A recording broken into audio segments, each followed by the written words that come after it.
tenkte vi skulle ta en kjapp unboxing på Xperia Pro. Skal vi se, sånn Eriksson esker er jo alltid full av mye moro, så her er det noen bruksanvisninger. Og hands-free stereo headset type. Det er altså den typen du stapper inn i øret. Her ligger en telefon, den legger vi til sides foreløpig.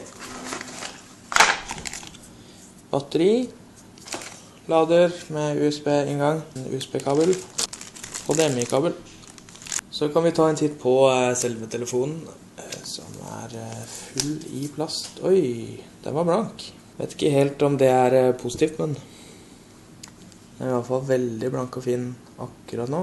Og det som jo er spesielt med Xperia Pro er jo dette tastaturet,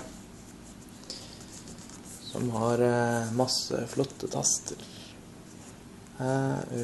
Og ja, det ser jo bra ut. Skal vi ta og sette i batteriet?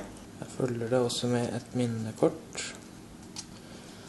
Skal vi se hvor mye det er på. Det er på 8 GB.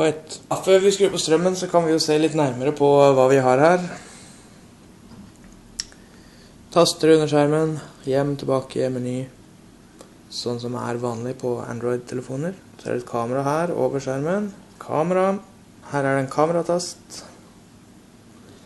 Så er det HDMI-utgang her. Det som er interessant er at